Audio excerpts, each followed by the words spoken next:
आज पौते का त्योहार और रक्षाबंधन, इस उपलक्ष्य में हम गुरु जी को बहुत समर्पण करते हैं, परमेश्वर को स्थान को बहुत समर्पण करते हैं। गुरु का महत्व जो है तो क्या महत्व है, महत्व आज मैं आपको समझाऊंगा, क्योंकि आज विशेष दिन है।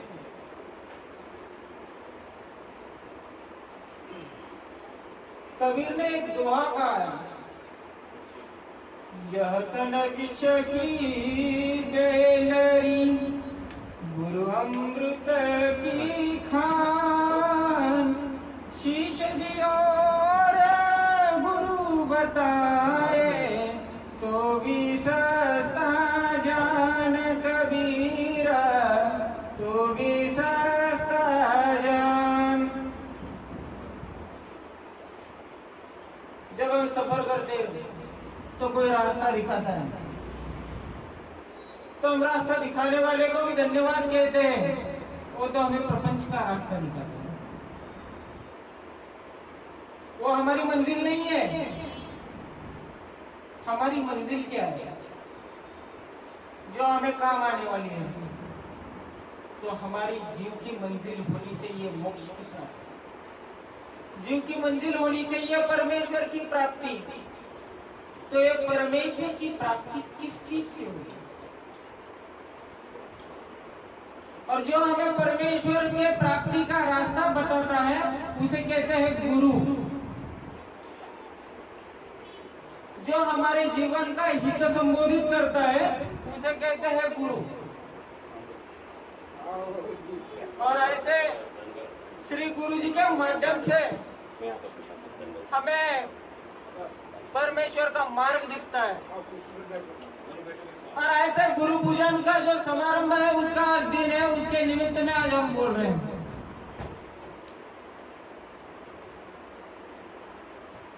कि श्रीमद् भगवद गीता एक ऐसा विषय है, उस विषय में उसमें भी एक गुरु के लिए एक श्लोक आया है। जब हमें कुछ नहीं समझता हम दूसरे की राय लेते हैं कि मुझे इस चीज में आपसे राय चाहिए कि मैं क्या करूं, इस चीज का मुझे ज्ञान नहीं है। और गुरु यही काम करते, गुरु हमें ज्ञान देने का कार्य करते। जो चीज हमें पता नहीं है वो चीज हमें बताने का कार्य करते हैं। जो रास्ता हमें पता नहीं है उस रास्ते पे लेके जाने का कार्य गुरु करते हैं। इसलिए हर एक के जीवन में गुरु होना महत्वपूर्ण चीज है। श्रीमद् भगवद गीता का पहला अध्याय है अर्जुन विषाद योग। विषाद यानी दुख करना। एक तरफ अर्जुन कह रहा है मैं युद्ध नहीं करूंगा और श्री कृष्ण महाराज कहते तू युद्ध कर। विषाद योग है, साम्यवाद है दोनों के अंदर। वो कैसा? पुणे एक गांव है, पुणे गांव में एक माँ बाप थे और माँ बाप को बेटा और लड़का रिक्शा में चल रहे थे। रास्ते से रिक्शा पुणे के रास्ते से दौड़ रही थी। बेटा खुश हो रहा था, मिठाई की दुकानें देख रहा था, रास्ते से गाड़ियां देख रहा था, खुश हो रहा था। लेकिन चिंता पड़ी थी बाप को क्योंकि रिक्शा का मीटर बढ़ रहा था। ये आया दोनों के अंदर का साम्यवाद। ऐसा ही साम्यवाद श्रीमद् भगवद गीता के अंदर आया है। श्री कृष्ण महाराज कहते अरे तू युद्ध कर। अर्जुन कहता नहीं मैं इनको कैसे मार सकता हूँ। मोह आ गया उसके अंदर। और तब जब उसके बात समझ में नहीं आती तब वो क्या करता है? शिष्य से हंसाधिमंतम प्रपन्न। बस अब मैं आपको समर्पण कर दिया, मैं आपका शिष्य बन गया हूँ, आप मेरे गुरु बन गए हो। आप लोग मुझे रास्ता बताओ कि मुझे क्या करना है। उसने क्या किया? अर्जुन ने 4 वेद 6 शास्त्र 18 पुराण 64 कला इन सबका अध्ययन होते हुए भी उसने गुरु कर लिया। हमें तो कुछ भी नहीं, फिर हमने भी गुरु करना चाहिए। गुरु क्यों करना है? जो चीज हमें समझती नहीं वो चीज हमें समझनी है। जो रास्ता हमें पता नहीं उस रास्ते पे हमें चलना है। जो साध्य हमें लेना है उस साध्य तक पहुंचना है। इसलिए हमारे जीवन में गुरु होना ये बहुत जरूरी चीज है। स्वामी जी ने कन्नेरे गुरु भक्ति का भी दृष्टांत दिया है कि गुरु भक्ति कैसे होती है। जब तक स्वामी जब पैठण से निकले, परमेश्वरपुर को गमन करना था स्वामी जी को, परमेश्वरपुर को श्री प्रभु बाबा जी के सन्निधान में जाना था। रास्ते में पैसा थे, हंसाबाई जी स्वामी जी के सन्निधान में थे, चांगदेव अपना छोटा चांगदेव था जो बलेग्राम का रहवासी था। इन तीनों को लेके स्वामी जी परमेश्वरपुर में जाके पहुंचे, यानी श्रीधपुर में जाके पहुंचे। तो श्री प्रभु बाबा जी से उनके सन्निधान में होते हुए एक कुछ दिन वो रहे, लेकिन उन्होंने कभी अपना पूजा अवसर स्वामी जी ने नहीं किया। उसको कहते गुरु की निष्ठा। हमारे श्रीमूर्ति के प्रभाव से कोई भक्त भी हमारे तरफ आकर्षित ना होए, इसलिए स्वामी जी अपना श्रीमुख भी ऊपर भी पर्दा लेते थे। क्यों? हमारे ऊपर कोई आकर्षित होके कोई हमारी पूजा ना करे। तो स्वामी जी ने गुरु भक्ति का आदर्श हमें खुद बताया, खुद करके बताया कि गुरु भक्ति क्या होती है, गुरु निष्ठा क्या होती है, अधिकृति दोष क्या होता है। जब तक परमेश्वरपुर में स्वामी जी थे, कभी नहीं अधिकृति को उन्होंने गुरु की सेवा दास्य से वंचित हुए। इसलिए गुरु महत्वपूर्ण है कि मनुष्यानाम सहस्रेषु, इस सृष्टि में मनुष्य किसे कहते हैं? 102 कोटि भारत की लोक संख्या है गिनती हुई, लेकिन इतने दो मनुष्य 102 कोटि मनुष्य है क्या? नहीं है। आइडियल किसको रखना है? गुरु का मतलब क्या होता है इंग्लिश में? आइडियल, यानी किसी से अच्छी प्रेरणा लेना। श्रेष्ठाचार्य प्रभु ने 24 गुरु की क्यों किए? हर चीज जो व्यक्ति से जो चीज हमें सीखने के लिए मिलती है उससे वो सीख ले, चाहे वो हमारे जीवन में व्यवहार में काम आने वाली हो, चाहे प्रपंच में काम आने वाली हो। सबसे बढ़िया चीज वो होती है जो धर्म में काम आती है, जो हमारे आखिरी मंजिल तक हमें पहुंचाती है। ऐसा धर्म चाहिए, ऐसा गुरु चाहिए।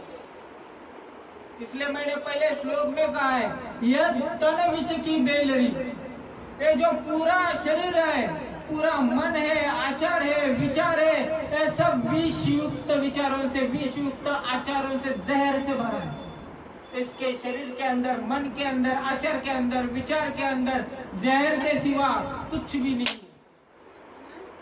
और ये कब बदलेगा? जब जीवन में गुरु आएगा। ये कब बदलेगा? जब जीव अध्यात्म के तरफ बढ़ेगा। और जीव अध्यात्म के तरफ कब बढ़ेगा? जब वो जीवन में गुरु करेगा। और गुरु को क्या कहा यहाँ पे? यह तन विष की बेलरी, गुरु अमृत की खान। इसलिए हमारे मराठी में एक कहावत है कि साधु संत येती घरा तोच दिवाळी दसरा। ऐसा क्यों कहा है? कि जब परमेश्वर के साधनवंत, परमेश्वर के साधक हमारे घर पर पहुंचते तो हमें ब्रह्म विद्या शास्त्र, जो गुह्य शास्त्र है, गुह्य वो शास्त्र का नवनीत अमृत हमें प्राशन कराते हैं। इसलिए ये जो अवसर होता है, ये अवसर क्या होता है? दिवाली, दसरा। और इसके ऊपर स्वामी जी भी एक वचन कहते हैं। स्वामी जी क्या कहते हैं? कवणी की अवसरी सकळी मांचे परिसारण करुणी परमेश्वरी जीवी आपली सत्ता शक्ती संचरती मग मागवते मळगालिती। ऐसा है किसी अवसर में परमेश्वर जीव के ऊपर अपने कृपा दृष्टि देते, इसलिए किसी भी अवसर कार्य को जीव ने वंचित नहीं रहना चाहिए। ये बड़ी महत्वपूर्ण बात है। चाहे पंचावतार ऊपर हो, सत्संग हो, पोथी हो, प्रवचन हो, जो भी धर्म का कार्य है वहाँ पे सेवा जरूर देनी चाहिए। सेवा नाम परमो धर्म, ये सब संप्रदायों का ये धर्म है। खरा तो एकची धर्म जगाला प्रेम पावे। सच्चा धर्म क्या है? सच्चा धर्म क्या है? धर्म शब्द की संकल्पना क्या है? तो धर्म शब्द जो है, इसकी जो संकल्पना है, धर्म शब्द यदि तोड़ दिया जाए तो कैसा बनता है यह हमें जानना जरूरी है। संस्कृत में ध्रुवे धातु है, ध्रुव नाम का धातु है, वो धातु से धरियती ये शब्द तैयार हुआ, धातु तैयार हुआ। और वो धरियती का मतलब क्या है? धारण करना। क्या धारण करना है हमें? जो हमारे स्वामी जी ने हमें जो सूत्र सिद्धांत बताया, वो सूत्र सिद्धांत हमारे जीवन के अंदर हमें लेना है, वो हमें धारण करना है, वो महत्वपूर्ण है। इसे कहते हैं धर्म। धारयति ध्रुव यत धारयति, ये धर्म है, इसको हमारे जीवन के अंदर धारण करना है। सबसे पहले स्वामी जी ने एक वचन कहा है, वो वचन के बारे में आपको बताता। स्नेहा जढ़ाई उचित स्फुरे। मनुष्य के जीवन में स्नेह नहीं होगा तो क्या होगा? मनुष्य के जीवन में प्यार नहीं होगा तो क्या होगा?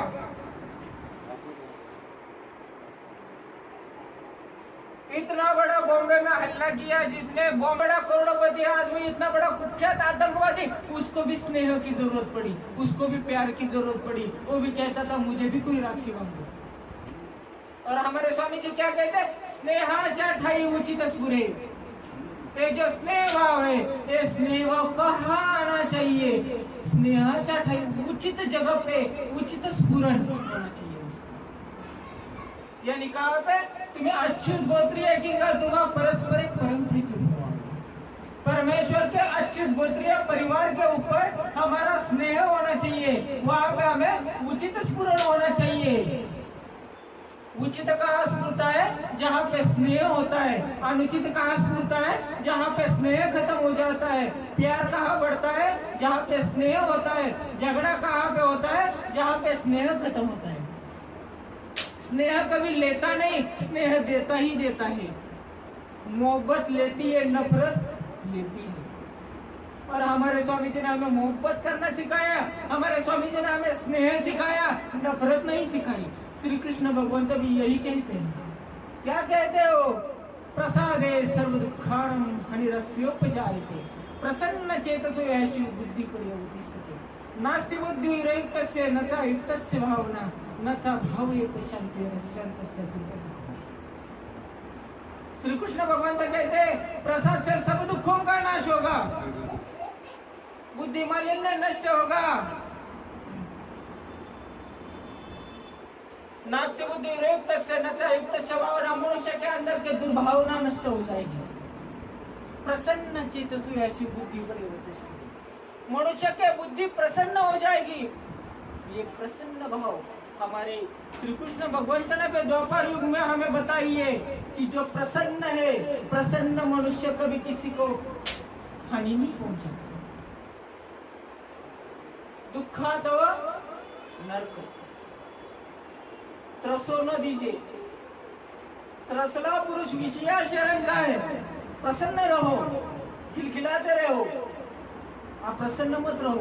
क्योंकि जो अप्रसन्न हो जाता है, वो जब अप्रसन्न होता है, अप्रसन्न होने के बाद वो दूसरों को हानि पहुंचाता है, दूसरों को बुरा देखता है। श्याम सुंदर के मिलने के लिए बहाना चाहिए। वो कैसा बहाना बनाती है गोपियां? मटके लेती थी, दही दूध, उसमें लोनी मथुरा जाती थी बेचने में, दूध का दूध भी बेचा जाएगा और मेरा कृष्ण भी मुझे मिल जाएगा। ऐसा तो बहाना बनाओ, पोथी सुनने के लिए भी मिले, सत्संग सुनने के लिए भी मिले, पूजा भी हो जाए और महात्माओं का दर्शन भी हो जाए। तो आज गुरु पूर्णिमा के शुभ अवसर पर आज के मेरे दो शब्द सर्वज्ञ श्री चक्रधर स्वामी जी के श्री चरणों को चरण कमल पर और मेरे जी श्री गुरु जी के श्री चरण कमल पर समर्पित करते हुए मेरे शब्दों को यही विराम देता हूँ। बोलो भगवान श्री चक्रधर स्वामी की जय।